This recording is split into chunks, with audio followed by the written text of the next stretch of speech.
मरे घर पनिया पिलाई दी है जान गे, कफन ओढ़ाई दी है टूटत ही जब प्राण गे।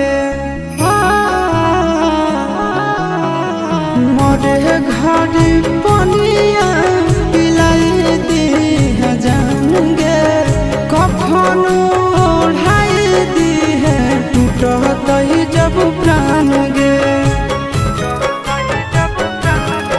हगे हमारा से तोरा